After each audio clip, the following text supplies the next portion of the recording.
রাজধানীর কাপ্তান বাজারে যৌথ বাহিনীর অভিযান, অবৈধ স্থাপনা ও দোকান উচ্ছেদ, 5 ব্যবসায়ীকে জরিমানা। 2026 সালের জুনের মধ্যে নির্বাচন, জানালেন প্রধান উপদেষ্টার প্রেস সচিব। ইভিএমে নয়, ভোট হবে ব্যালটে। ইলেকশন হচ্ছে 2026-এর জুনের 30 তারিখের মধ্যে। যেভাবে করলে একটা সুষ্ঠু, সুন্দর, ক্রেডিবল, অ্যাকসেপ্টেবল ইলেকশন করা যায়, আমরা সেইভাবে সব ব্যবস্থা নিব। নিশি রাতে নির্বাচন চায় না বিএনপি, মন্তব্য তারেক রহমানের। টেবিলে বসে সংস্কার নয়, বললেন আমির খসরু। রূপপুর সহ 9 মেগা প্রকল্পে 80,000 কোটি টাকা লুট, হাসিনা ও রেহানা পরিবারের দুর্নীতির অনুসন্ধান শুরু। কুষ্টিয়ায় মামলা বাণিজ্যের অভিযুক্ত খোদ শহীদ পরিবার, বাদী জানে না কারা আসামি, ভাসছেন নিরপরাধ মানুষ।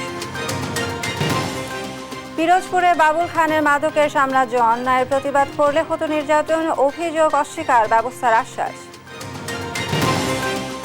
এবং দ্বিতীয় টি-20তে ওয়েস্ট ইন্ডিজের বিপক্ষে ব্যাটিং বিপর্যয়ে বাংলাদেশ, মিরাজ হাল ধরার চেষ্টা করলেও ব্যর্থ লিটন তানজিদ রিশাদরা। দেখছিলেন শিরোনাম সংবাদ সকালে, সাথে আছে আমি সাইনা ইসলাম। রাজধানীর কাপ্তান বাজারে ফুটপাত দখলমুক্ত উচ্ছেদ অভিযান চালিয়েছে যৌথ বাহিনী। এ সময় 5 ব্যবসায়ীকে জরিমানা করা হয়। গতরাতে নির্বাহী ম্যাজিস্ট্রেট আমিনুল ইসলামের নেতৃত্বে মুরগির পাইকারি বাজার কাপ্তান বাজারে অভিযান চালায় যৌথ বাহিনী। এতে অংশ নেন সেনাবাহিনী ও ওয়ারি জোনের পুলিশ। এ সময় সড়ক দখল করে বসানো হয় অবৈধ দোকানের উচ্ছেদ করা হয়। ম্যাজিস্ট্রেটের উপস্থিতির খবর পেয়ে পালিয়ে যান অনেক দোকানি। নির্বাহী ম্যাজিস্ট্রেট জানান, অবৈধ 5টি মুরগির গাড়িকে 5,000 টাকা করে জরিমানা করা হয়েছে। এলাকাবাসীর অভিযোগ, দীর্ঘদিন ধরে কাপ্তান বাজারের অবৈধ মুরগির বাজার হওয়া চরম ভোগান্তিতে পড়তে হয়েছে তাদেরকে।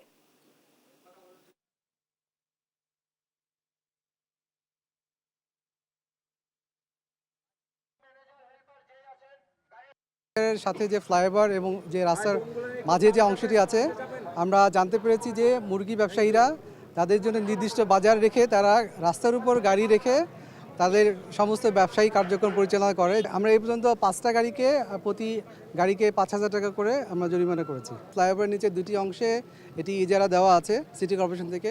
তো সেই ইজারার যেটা একটা চুক্তি থাকে বা মেয়াদ থাকে, ইজারা মেয়াদ অন্তে এখন এটি খাস কালেকশন করা হচ্ছে। উত্তরের হিমালয় থেকে বয়ে আসা হিমশীতল বাতাস দিন দিনই বাড়িয়ে দিচ্ছে চুয়াডাঙ্গার শীতের প্রকোপ।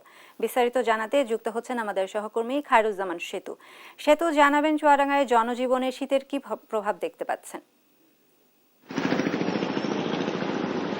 ধন্যবাদ চাইনা। আপনি যেমনটি বলছিলেন যে জনজীবনে কিন্তু এই শীতে কিন্তু চুয়াডাঙ্গার খেটে খাওয়া মানুষ কিংবা সাধারণ মানুষ খুবই কষ্টে আছে। বিশেষ করে দিনমজুর এবং খেটে খাওয়া মানুষ যারা আছে তারা কিন্তু খুবই দুর্দিন পার করছে। কারণ যে বিশেষ করে সকালের দিকে কিন্তু চুয়াডাঙ্গাতে ব্যাপক শীত অনুভূত হচ্ছে, পাশাপাশি মাঝে মধ্যে কুয়াশা অনুভূত হচ্ছে ও কুয়াশা দেখা যাচ্ছে আর কি। যেমন আজকে কিন্তু এই যে এখনো পর্যন্ত চুয়াডাঙ্গাতে কিন্তু সূর্যের দেখা মেলেনি, কুয়াশার চাদরে মোড়ানো ছিল চুয়াডাঙ্গা পুরো শহর এবং আশপাশ অঞ্চল।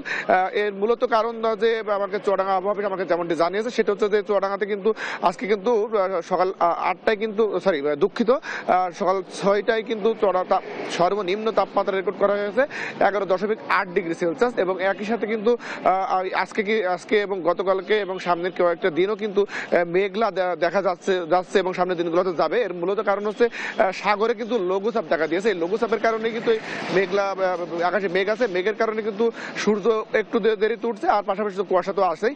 আর আমি যদি একটু জানিয়ে রাখি শাহিন আপনাকে আপনার মাধ্যমে, সেটা হচ্ছে কিন্তু চুয়াডাঙ্গা মানে সারা দেশে সামনে 20 তারিখ থেকে বৃষ্টির সম্ভাবনা থাকলেও চুয়াডাঙ্গা আঞ্চলিক আবহাওয়া গবেষণা কেন্দ্রকার আছে, এখান থেকে আমাকে কিন্তু জানিয়েছে সেটা হচ্ছে যে 21 তারিখে কিন্তু চুয়াডাঙ্গা সহ আশপাশ অঞ্চলে বৃষ্টির সম্ভাবনা আছে। 20 তারিখে কিন্তু ওইভাবে বৃষ্টির সম্ভাবনা নাই, মূলত 21 তারিখই হওয়ার সম্ভাবনা রয়েছে। তো সেক্ষেত্রে চুয়াডাঙ্গাতে কিন্তু এখন কয়েকটা দিন হচ্ছে তাপমাত্রা একটু বেড়ে থাকলেও যেহেতু সূর্যের দেখা পাওয়া যাবে না, সেক্ষেত্রে কিন্তু সেই শীতের দাপট কিন্তু থেকেই যাবে। তো এতে কিন্তু যে সাধারণ মানুষ আছে তারা কিন্তু কষ্ট তো পাবেই, পাশাপাশি দিনমজুর এবং খেটে খাওয়া যারা আছে তারা কিন্তু বলা যেতে পারে ব্যাপক দুর্বিষহ দিন পালন করবে। কারণ এখনো পর্যন্ত কিন্তু সরকারের পক্ষ থেকে কোনো প্রকার শীত বস্ত্র কিংবা কম্বল বিতরণ শুরু করেনি। তবে জেলা প্রশাসন আমাদেরকে ইতিমধ্যে জানিয়েছে যে 10,000 কম্বল কিন্তু বরাদ্দ পেয়েছে, সেটা কিন্তু তিনি হাতেও পেয়েছে।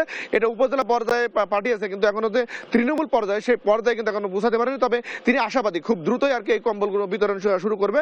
পাশাপাশি কিন্তু স্বেচ্ছাসেবী সংগঠনগুলো কিন্তু কিঞ্চিত পরিমাণে শীতবস্ত্র বিতরণ শুরু করেছে। কিন্তু এই ছিল চুয়াডাঙ্গা থেকে সর্বশেষ। শাইনা। ধন্যবাদ সেতু আপনাকে। খায়রুজ্জামান সেতু জানাচ্ছিলেন চুয়াডাঙ্গার শীত পরিস্থিতি নিয়ে। চাঁপাইনবাবগঞ্জে আধিপত্য বিস্তারকে কেন্দ্র করে বিরোধের জেরে প্রতিপক্ষের ছুরিকাঘাতে এক শিশুসহ 2 শিক্ষার্থী নিহত হয়েছে। এতে আহত হন অন্তত 3 জন। গতরাতে নাচলে বিজয় দিবসের সাংস্কৃতিক অনুষ্ঠানে এ ঘটনা ঘটে। স্থানীয়রা জানায়, এলাকার একটি পেয়ারা বাগানে পলি বাধাকে কেন্দ্র করে কয়েকদিন ধরে 2 গ্রামের যুবকদের মধ্যে বিরোধ চলে আসছিল। এরই জেরে গতরাতে বিজয় দিবসের অনুষ্ঠানে দুপক্ষ সংঘর্ষে জড়ায়। এ সময় ছুরিকাঘাতে ঘটনাস্থলেই মারা যান 2 জন।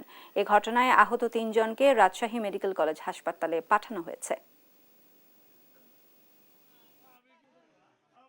অনুষ্ঠানটা শেষ হয়ে আর 10 মিনিট আগে হঠাৎ কিছু ছেলে পেলে আইসা বলছে যে অনুষ্ঠানটা বন্ধ করে দেন, আর অনুষ্ঠান করা যাবে না, এখানে একটা মার্ডার হয়ে গেছে, অনুষ্ঠান বন্ধ করে দিবে, সবাই আপন আপন যেতে দেয়। আমরা তখনকে গেলাম যে এখানে মার্ডারটা হয়েছে। আপনার নাম কি? 2026 সালের 30 জুন বা কাছাকাছি সময়ে জাতীয় নির্বাচন অনুষ্ঠিত হতে পারে বলে জানিয়েছেন প্রধান উপদেষ্টার প্রেস সচিব শফিকুল আলম। মঙ্গলবার সন্ধ্যায় সাংবাদিকদের সাথে নিয়মিত মতবিনিময়কালে তিনি জানান, প্রধান উপদেষ্টা নির্বাচনের রোডম্যাপ ঘোষণা করেছে। নির্বাচন কমিশন নির্ধারিত তারিখ দিলে সরকার সুষ্ঠু নির্বাচনে সকল ধরনের সাহায্য করবে। আলিমুজ্জামান সাফওয়ানের রিপোর্ট।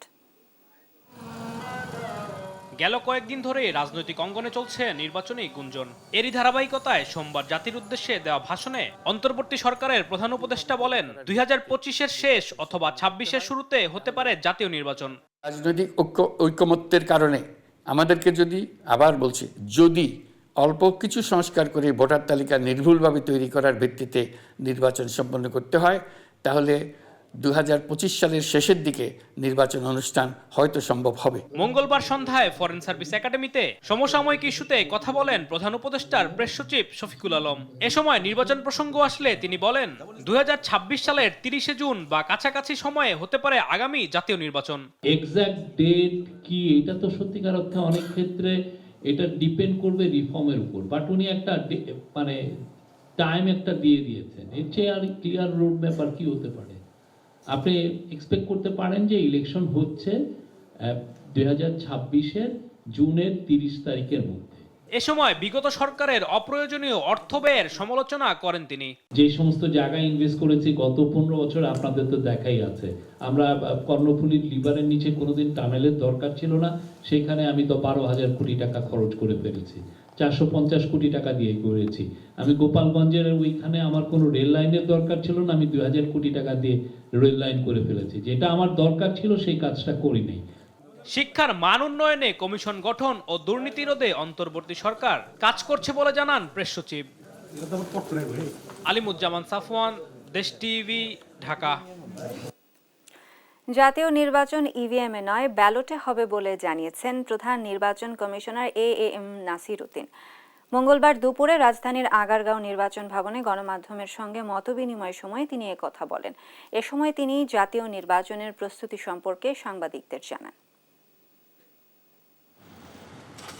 আগামী নির্বাচনে ইভিএম ব্যবহার করার কোনো পরিকল্পনা নেই বলে জানিয়েছেন প্রধান নির্বাচন কমিশনার এএম নাসির উদ্দিন। মঙ্গলবার সাংবাদিকদের সঙ্গে আলাপকালে তিনি আরও জানান, প্রধান উপদেষ্টা জাতীয় নির্বাচনের যে সময়সীমার ইঙ্গিত দিয়েছেন সেই অনুযায়ী নির্বাচন পরিচালনার জন্য সব ধরনের প্রস্তুতি রয়েছে। কাউকে তার বেকায়দা ফেলার জন্য আমরা কোনো কিছু করব না, আমরা একদম ন্যায্যতা ভিত্তিতে জিনিসটা করতে চাই। ভোটার তালিকা সম্পর্কে সিইসি বলেন, বর্তমানে বিদ্যমান ভোটার তালিকায় অনেক অসঙ্গতি রয়েছে। 2 মাসের মধ্যে সংশোধিত চূড়ান্ত ভোটার তালিকা তৈরি করা হবে। জাতীয় নির্বাচনের আগে স্থানীয় সরকার নির্বাচন সম্ভব নয় বলে জানান তিনি। আমরা কাউকে জিতানোর জন্য বা কাউকে হারানোর জন্য আমরা সীমানা কোনো নির্ধারণ করব না। আমরা যে ন্যায্যতার ভিত্তিতে যেখানে দেখি যে মোটিভেটেড ওয়েতে করা হয়েছে সেখানে আমরা হাত দেব এবং ন্যায্যতার ভিত্তিতে আমরা এটা ফিক্স করব। আমাদের কাছে তো অতীতের রেকর্ড তো আছে। স্থানীয় সরকারের নির্বাচনের বিষয়টি আমাদের আপাতত বিবেচনায় নেই। এ সময় তিনি বলেন, নির্বাচনে আওয়ামী লীগের অংশগ্রহণের বিষয়টি রাজনৈতিক সিদ্ধান্ত। এই বিষয়ে কমিশন কোনো মন্তব্য করবে না। সুষ্ঠু ও ন্যায্যতার ভিত্তিতে সীমানা পুনর্নির্ধারণ করা হবে বলে জানান সিইসি। আমার গ্রামের ভোটার লিস্ট ফাহিম ইউসুফ, দেশ টিভি, ঢাকা। এখানে নিশিরাতের নির্বাচন চায় না বিএনপি। মঙ্গলবার রাজধানীর ডিপ্লোমা ইঞ্জিনিয়ার্স ইনস্টিটিউশনে ঢাকা বিভাগের কর্মশালায় একথা বলেন দলটির ভারপ্রাপ্ত চেয়ারম্যান তারেক রহমান। এদিকে দলটির স্থায়ী কমিটির সদস্য আমির খসরু মাহমুদ চৌধুরী বলেন, আওয়ামী লীগ দেশকে ধ্বংস করার পরও যে বাংলাদেশ দাঁড়িয়ে আছে তা জিয়াউর রহমানের সার্বিক সংস্কারের ফসল। আরও জানাচ্ছেন NI নাহিদ। মঙ্গলবার রাজধানীর ডিপ্লোমা ইঞ্জিনিয়ার্স ইনস্টিটিউশনে ঢাকা বিভাগের কর্মশালার আয়োজন করে বিএনপি। প্রধান অতিথি ছিলেন বিএনপির ভারপ্রাপ্ত চেয়ারম্যান তারেক রহমান। এ সময় স্থায়ী কমিটির সদস্য গয়েশ্বরচন্দ্র রায় সহ অন্যান্য নেতাকর্মীরা উপস্থিত ছিলেন। ৩১ দফা কর্মসূচি সফল করতে জনগণের সমর্থনের প্রয়োজন, তাই ৩১ দফাকে ঘরে ঘরে নিয়ে যাওয়ার আহ্বান জানান বিএনপির ভারপ্রাপ্ত চেয়ারম্যান তারেক রহমান। আগামীর যে কঠিন নির্বাচন, সেটি জনগণের সমর্থন নেই, সেই নির্বাচনের পুল ছাড়া যাতে আমরা পার হতে পারি সেইভাবে নিজেদেরকে প্রস্তুত করুন। সেজন্যই আমি সবসময় বলছি, জনগণের সঙ্গে থাকুন, জনগণকে সঙ্গে রাখুন। এদিকে সকালে রাজধানীর BSMMU হাসপাতালে ডক্টরস অ্যাসোসিয়েশন অব বাংলাদেশ ড্যাব আয়োজিত বিজয় দিবস উপলক্ষে আলোচনা সভা ও গণঅভ্যুত্থানে আহতদের মাঝে আর্থিক অনুদান প্রদান করা হয়। এতে অংশগ্রহণ করেন বিএনপির স্থায়ী কমিটির সদস্য আমির খসরু মাহমুদ চৌধুরী এবং অধ্যাপক ডাক্তার AZM জাহিদ হোসেন সহ দলের অন্যান্য নেতাকর্মীরা। এ সময় আমির খসরু মাহমুদ জানান, রাজনীতিবিদদের উদ্দেশ্য খারাপ হলে কোনো সংস্কারই কাজে আসবে না। আওয়ামী লীগ দেশকে ধ্বংস করার পরও যে বাংলাদেশ দাঁড়িয়ে আছে তা জিয়াউর রহমানের সার্বিক সংস্কারের ফসল বলেও দাবি করেন তিনি। রিফর্ম হতে হবে সংসদে। ৩১ দফা আমরা আগামী দিনে জনগণের ম্যান্ডেট নিয়ে জাতীয় সরকার গঠন করে আমরা সংসদে আগামী দিনে পরিপূর্ণভাবে আমরা ৩১ দফা বাস্তবায়ন করব ইনশাআল্লাহ। এদিকে দুপুরে রাজধানীর নয়াপল্টনের বিএনপি কেন্দ্রীয় কার্যালয়ের সামনে বিএনপির জাতীয় নির্বাহী কমিটির সদস্য জামাল শরীফ হিরুর গায়েবানা নামাজে জানাজা অনুষ্ঠিত হয়েছে। এ সময় এতে অংশগ্রহণ করেন বিএনপির যুগ্ম মহাসচিব রুহুল কবির রিজভী, বিএনপির ভাইস চেয়ারম্যান শামসুজ্জামান দুদু সহ বিএনপির জাতীয় ও কেন্দ্রীয় নেতাকর্মীরা। NI নাহিদ, দেশ টিভি, ঢাকা। আওয়ামী লীগ আমলে সরকারের 9টি মেগা প্রকল্পে সাবেক প্রধানমন্ত্রী শেখ হাসিনা, তার ছেলে সজীব ওয়াজেদ জয় সহ তার পরিবারের 4 জনের বিরুদ্ধে 80,000 কোটি টাকার আত্মসাৎ ও পাচারের অভিযোগ অনুসন্ধানের সিদ্ধান্ত নিয়েছে দুদক। মঙ্গলবার সংস্থাটির কার্যালয়ে সাংবাদিকদের একথা জানান দুদকের পরিচালক আখতার হোসেন। এদিন শেখ হাসিনার ব্যক্তিগত সহকারী জাহাঙ্গীর আলম, সাবেক ডিবি প্রধান হারুনুর রশিদ সহ 6 জনের নামে মামলা করেছে দুদক। বিস্তারিত হাসান মাহমুদের রিপোর্টে জানাচ্ছেন নাফিয়া ফারজানা। গেল সোমবার হাইকোর্টে আইনজীবী শাহিদুল আজমের রিটে দাবি করা হয়, রূপপুর পারমাণবিক বিদ্যুৎ প্রকল্প, বেজা ও বেবজা এবং আশ্রয়ণ প্রকল্প সহ 9টি প্রকল্পে অন্তত 80,000 কোটি টাকারও বেশি অর্থ লুটপাট হয়েছে। এর সঙ্গে জড়িত পলাতক সাবেক প্রধানমন্ত্রী শেখ হাসিনা, তার ছেলে সজীব ওয়াজেদ জয়, মেয়ে সাইমা ওয়াজেদ পুতুল, শেখ রেহানার মেয়ে টিউলিপ সিদ্দিকী। এমন অভিযোগ আমলে নিয়ে তদন্তের সিদ্ধান্ত নিয়েছে দুর্নীতি দমন কমিশন দুদক। মঙ্গলবার দুপুরে সাংবাদিকদের এসব তথ্য জানান দুর্নীতি দমন কমিশনের পরিচালক আখতার হোসেন।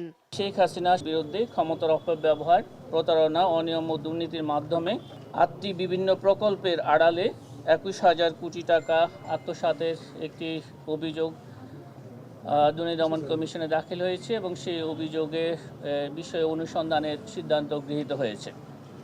আরও একটি মেগা প্রকল্পে রূপপুর পারমাণবিক বিদ্যুৎ কেন্দ্রের নির্মাণের নামে প্রায় 59,000 কোটি টাকা লুটপাটের অভিযোগও সাবেক প্রধানমন্ত্রী জনাব শেখ হাসিনা, তার ছেলে জনাব সজীব আহমেদ ওয়াজেদ জয়, তার ছোট বোন শেখ রেহানা ও তার ছোট বোনের মেয়ে টিউলিপ সিদ্দিকী ও অন্যান্যদের বিরুদ্ধে দাখিলকৃত অভিযোগের বিষয়েও অনুসন্ধানের সিদ্ধান্ত গৃহীত হয়েছে। এদিন শেখ হাসিনার ব্যক্তিগত সহকারী জাহাঙ্গীর আলম ও তার স্ত্রীর নামে 1,200 কোটি টাকা অবৈধ সম্পদ অর্জনের অভিযোগে মামলা করে দুদক। 4টি ব্যাংকের 23টি হিসাবে সর্বমোট 1251 কোটি 25,33,778 টাকা লেনদেনের অস্বাভাবিক লেনদেনের তথ্যাদি পাওয়া গেছে।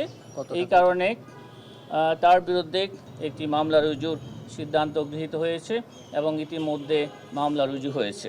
সেই সঙ্গে সাবেক ডিবি প্রধান হারুনুর রশিদ এবং সাবেক শিক্ষামন্ত্রী মহিবুল হাসান চৌধুরী নওফেলের বিরুদ্ধেও মামলা করেছে দুদক। নাফিয়া ফারজানা, দেশ টিভি, ঢাকা। আওয়ামী লীগের 16 বছর ধরে গোপন কারাগারে যত গুম, নির্যাতন ও খুনের ঘটনা ঘটেছে তাতে শেখ হাসিনার সরাসরি সম্পৃক্ততা মিলেছে। এমনটাই জানালেন আন্তর্জাতিক অপরাধ ট্রাইব্যুনালের চিফ প্রসিকিউটর তাজুল ইসলাম। মঙ্গলবার সকালে 16 আসামিকে আন্তর্জাতিক অপরাধ ট্রাইব্যুনালে হাজির করে প্রসিকিউটর। এ সময় শেখ হাসিনার বিরুদ্ধে তদন্তের অগ্রগতি তুলে ধরে আরও 2 মাস সময় চান তদন্ত কর্মকর্তা। আবেদন মঞ্জুর করে 2 মাসের সময় দেন ট্রাইব্যুনাল। সেই সঙ্গে পরবর্তী শুনানির জন্য 18 ফেব্রুয়ারি দিন ধার্য করা হয়। এর আগে সকালে জুলাই গণহত্যা ও মানবতা বিরোধী অপরাধের মামলায় ট্রাইব্যুনালে হাজির করা হয় সাবেক মন্ত্রী আনিসুল হক, দীপু মনি, রাশেদ খান মেনন, হাসানুল হক ইনু, জুনাইদ আহমেদ পলক, আমির হোসেন আমু সহ 16 আসামিকে।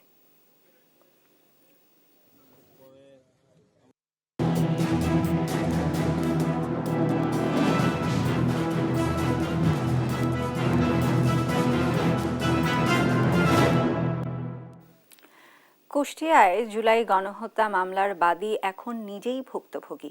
শ্বশুর লোকমান হোসেনের করা মামলায় আসামি হয়েছেন মেয়ের জামাই। তবে কিভাবে লোকমান হোসেনের করা মামলায় মেয়ের জামাই আসামি হয়েছেন তা জানেন না তিনি। কুষ্টিয়া জুড়ে এমন গণহত্যার দায়ে শহীদ পরিবারকে দিয়ে মামলা করানো হলেও বাদীরা জানেন না কারা আসামি। এমন মিথ্যা মামলা বাণিজ্যে কুষ্টিয়া জুড়ে ফাঁসছেন ব্যবসায়ী, চাকরিজীবী সহ নিরীহ মানুষ। পুলিশ বলছে তদন্ত সাপেক্ষে প্রকৃত আসামিদের বিরুদ্ধে নেওয়া হবে ব্যবস্থা। মিথ্যা মামলা বাণিজ্য ধারাবাহিকের আজ 10ম পর্ব। ইরফান রানার ক্যামেরায় নাহিদ হাসান তিতাসের রিপোর্ট। ছাত্র জনতার আন্দোলনে লোকমান হোসেন হারান তার ছেলে আব্দুল্লাহকে। শেষক সইতে না পেরে অসুস্থ হয়ে চিকিৎসাধীন ছিলেন কয়েক মাস। সে সুযোগে সে সময় তাকে দিয়ে স্বাক্ষর করিয়ে হত্যা মামলা করে কিছু কুচক্রী মহল। আমি খুবই অসুস্থ ছিলাম, আমার হাসপাতালতে নিয়ে আসে, থানায় নিয়ে আসলো, নিয়ে আসার পরে আমার দিয়ে মামলা করে আমার সই করালো। তার স্বাক্ষরে মামলা হলেও মামলায় কি উল্লেখ করা হয়েছে বা কারা আসামি তা জানেন না তিনি। তারই মেয়ের জামাই গ্রেপ্তারের পর জানতে পারে কৌশলে তাকে দিয়ে করানো মামলায় তার মেয়ের জামাইকেও আসামি করেছে কুচক্রী মহল। এটাকে আমি চাইছিলাম যে এটা আমার ছেলের মামলার আমার জামাইকে ফাঁসা দিকে, এটা তো আমি কখনো চাই নাই। তো এগুলো তো আসলে পুলিশ যা করতেছে এগুলো জুলুম করতেছে।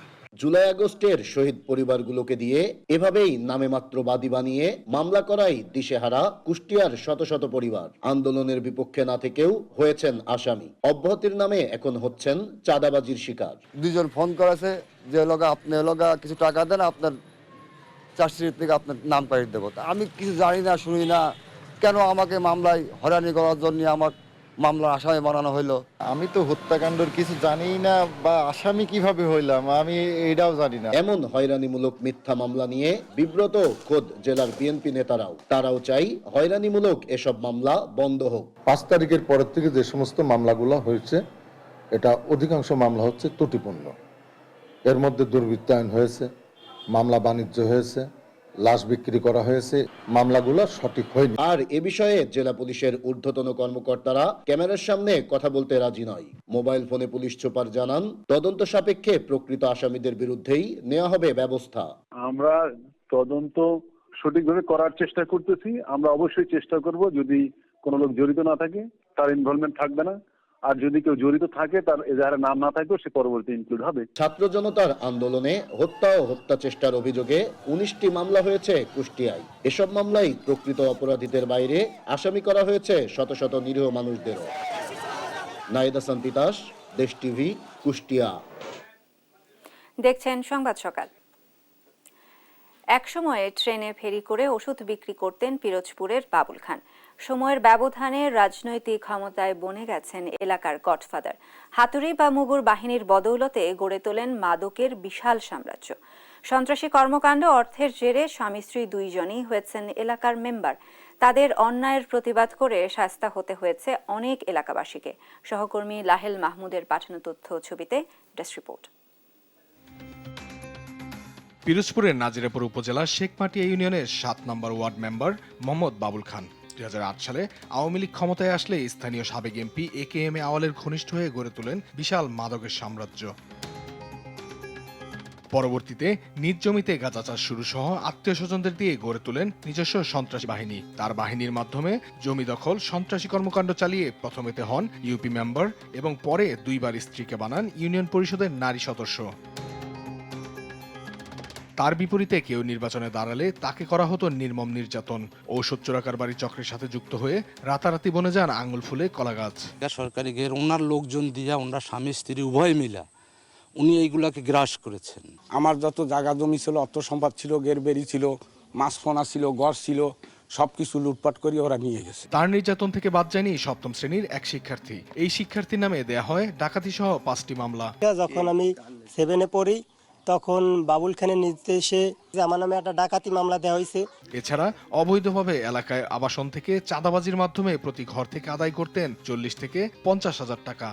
উনি আবাসনের ঘের খাইছে অনেকদিন, এরপরে আন্দোলনের পরে আবাসনালারা যখন করছে তখন ওরা সে সাইডে দিতে বাধ্য হয়েছে। ঘের দখল করছে, তারপরে চরের জমি দখল করছে, আমাদের আবাসনে এই যে ক্লাব আছে, ক্লাবের টর্সাল সেল তৈরি করছে। তবে সব অভিযোগ অস্বীকার করেন সদস্য বাবুল খান। বলেন সবই অপপ্রচার ও প্রতিপক্ষের মিথ্যাচার। আমাদের এলাকায় কখনো কোনো সহিংসতা ঘটনা ঘটেনি। এই মামলার ব্যাপারে যারা দোষী সাব্যস্ত তাদের বিচার চাই।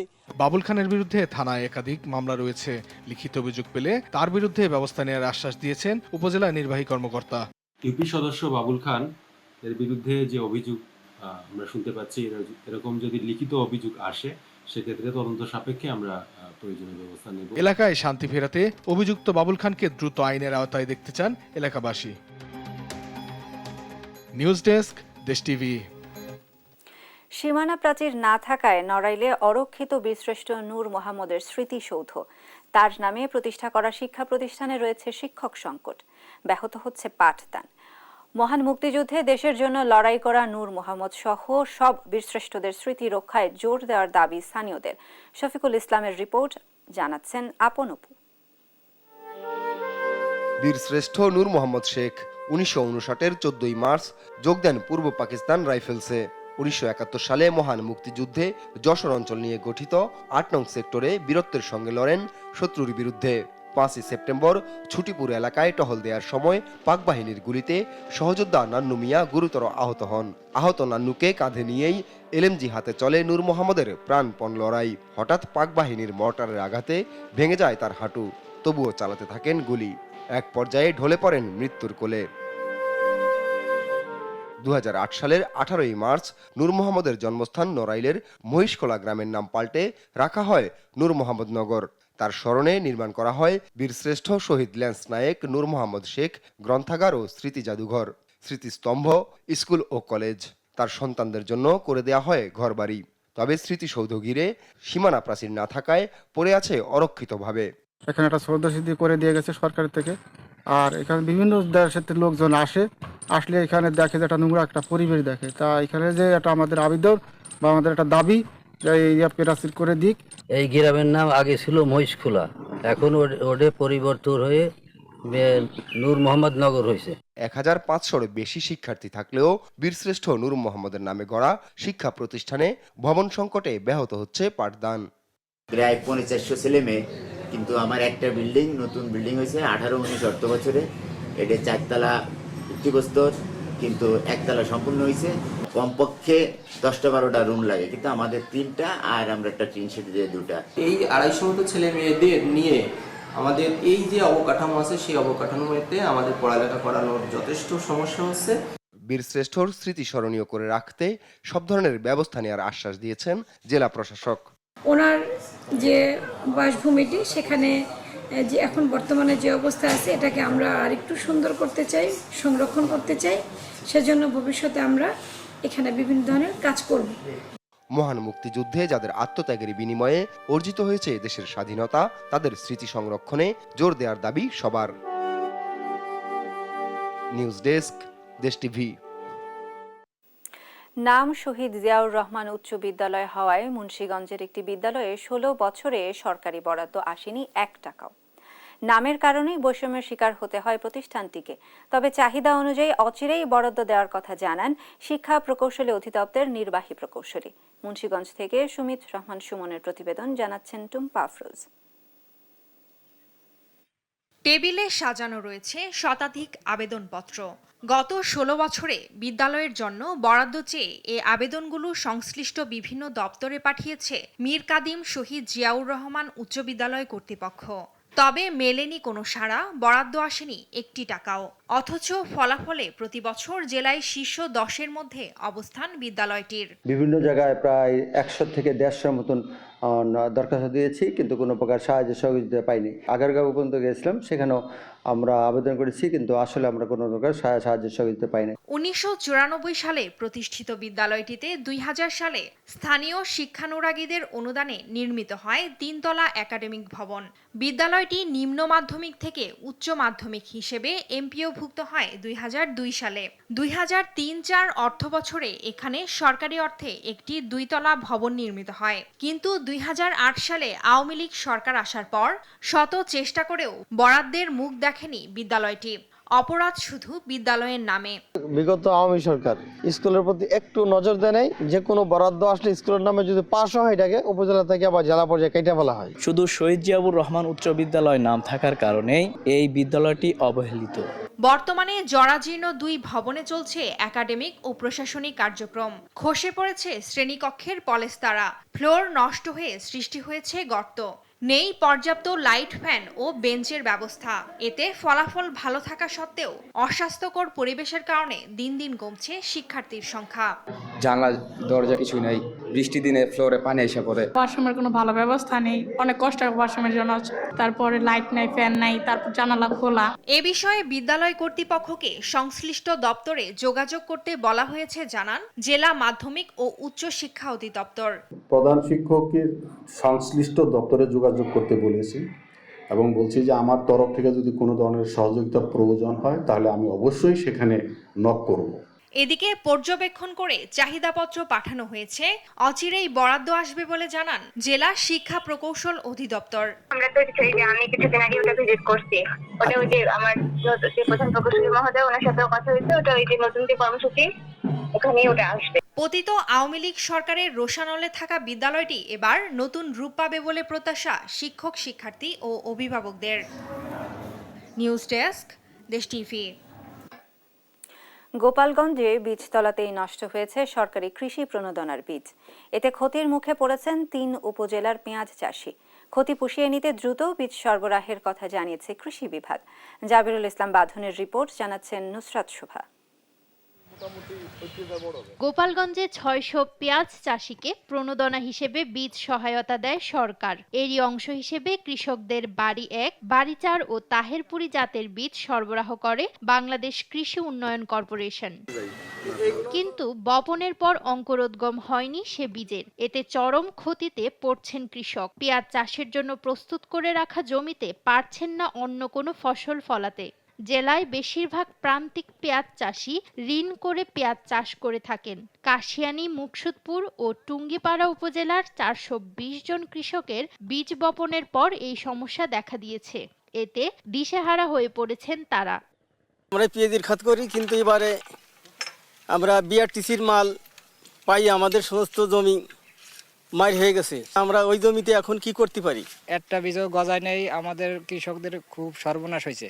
যদি একটু সাহায্য সহযোগিতা করে আমাদের কৃষকদের খুব উপকৃত হবে। আমরা সরকারের বীজে বেশি গুরুত্ব দিতাম, কিন্তু এই বছরে বীজটা কোনো জায়গা আমাদের তো গজাই নেই। তবে ক্ষতিগ্রস্ত চাষিদের দ্রুতই পুনরায় বীজ সরবরাহের আশ্বাস দিয়েছে কৃষি বিভাগ। একই সঙ্গে বীজ সরাসরি জমিতে বপনের পরামর্শ দেন এ কর্মকর্তা। 600 জন কৃষক প্রণোদনার আওতায় পেঁয়াজের বীজ সহায়তা পেয়েছিল, কিন্তু বাকি 420 জন কৃষক তাহেরপুরি, যেটা গোল্ডেন এন্টারপ্রাইজ নামক একটা কোম্পানির বীজ, এবং বাড়ি পেঁয়াজ 4 এর বীজ পায়।